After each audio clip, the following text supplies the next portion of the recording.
modulation example. Hopefully this sounds good. We'll see when we get there. Hey, this video is a snippet from one of our live training sessions in the Gospel Piano Mastery community. I'd love for you to join me once a week for live trainings where we focus on improving our gospel piano skills and learning how to use key concepts to enhance our playing.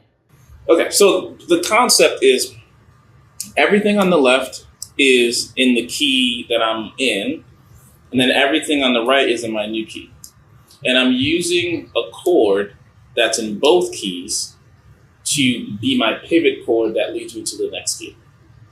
Mm-hmm.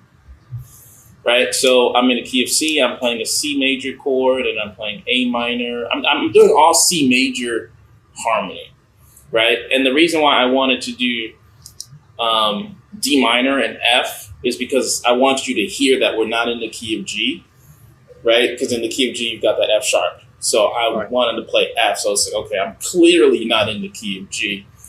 And then right after that A minor, I introduced that F sharp, right? That F sharp that's in the D major triad, right? So now this becomes the 3 minor of G.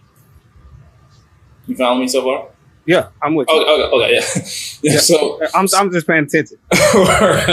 So now I introduced that F sharp, which is like, oh, it's you hear one new note, but it's not so far out of where I left off, right? Because in the key of C, there's a B in there. And all these other notes except for the F sharp exist in the key of C. The D, right.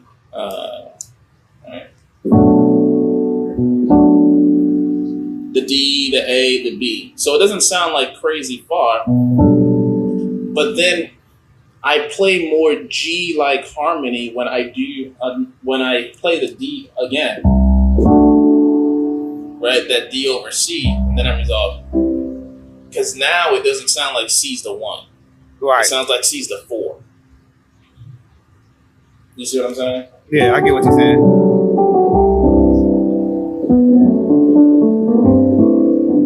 Right, and now it feels like I'm in a new destination. So let's just see what it sounds like, because I haven't played it yet, but it just made sense theoretically. So let's just see. All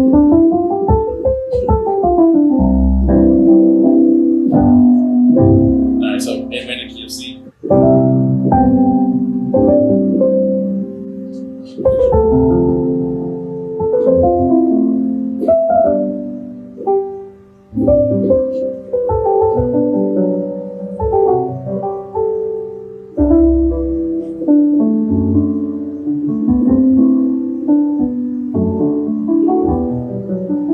Right, so now I'm in the key of G. You hear a subtle difference, but it wasn't like this obvious 5-1 right modulation to a new key. Like one thing to make it smoother is if your top note is in both keys. Like if my top note is in both C and G, then my my top note and my bottom note are in both keys, then it's the middle harmony that brings me to the next key, but makes the listener not aware that something that a modulation. Right, yeah.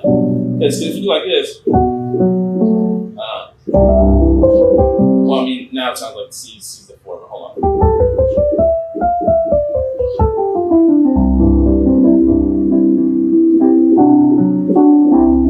Right? If I introduce the F sharp as the top note, it becomes a bit more obvious. Yeah. But if I introduce it as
back in the key of G, using this A minor.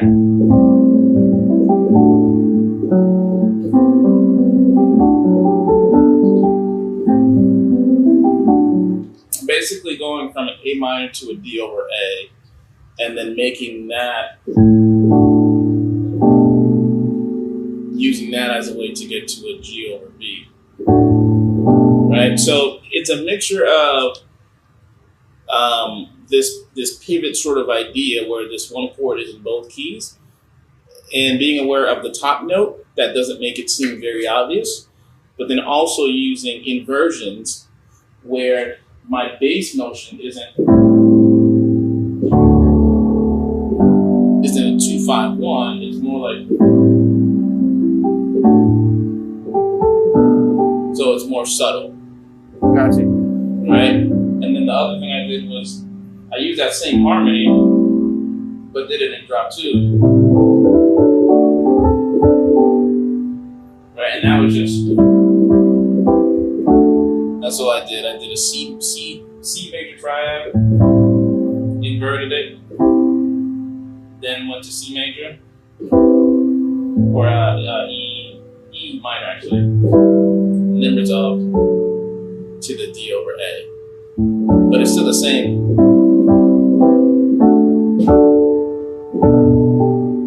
That same harmonic I did. Gotcha.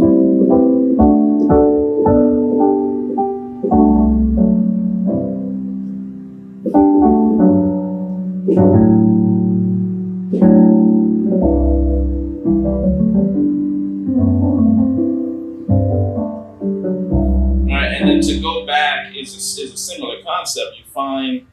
You could use that A minor to bring you back. You just have to now introduce the F natural as opposed to the F sharp. To make it sound musical, to make it sound interesting and not obvious, you're understanding the concept, which is easy to understand, how you can, find this one chord that fits in both keys, and then introduce the new notes in a different key. But then to do it in an interesting way is by leveraging melody from your top note, and then phrasings, and having your inner voicings, and then combining all the stuff we've worked on, like the drop 2s, and all those things to function as how we did it as transitions. But even those drop 2s become melodies.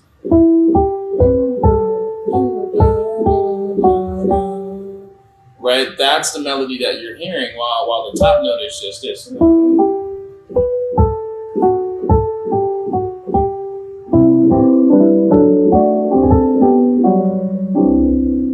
And that's happening over that A.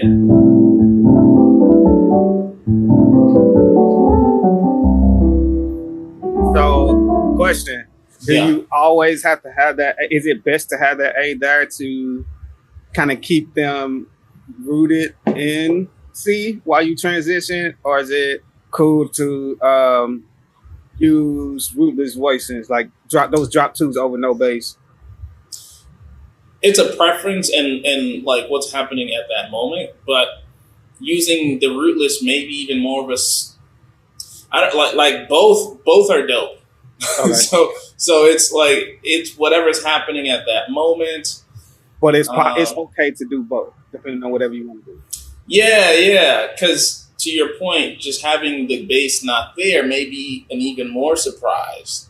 Gotcha. When or not a surprise, but maybe even more sneaky when you land on that 4 and people don't even realize that you just modulated a whole fifth away. Yeah. But then trying to do it with songs too, I think is the next level. Once we get the concept. No Failure. Oh, No Failure in God. Okay, yeah. Have you heard it before? No, I haven't heard him sing it. Like if we just took the chunk of that song that we heard.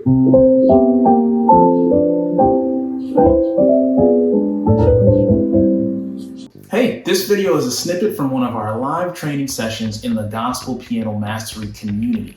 I'd love for you to join me once a week for live trainings where we focus on improving our gospel piano skills and learning how to use key concepts to enhance our playing. Our community is perfect for musicians of all levels. Even if you have no experience with music theory, ear training, or music notation, here's how we break it down each month. Week 1, we focus on beginner trainings. Week 2, intermediate trainings. Week 3, advanced trainings. In week 4, our Q&As to answer any specific questions from our community. We created this community to meet the high demand for our coaching services. And once we reach capacity, enrollment will close. So click the link below to join the Gospel Piano Mastery Program today and start your journey towards Gospel Piano Mastery. I'll see you inside on the next coaching call.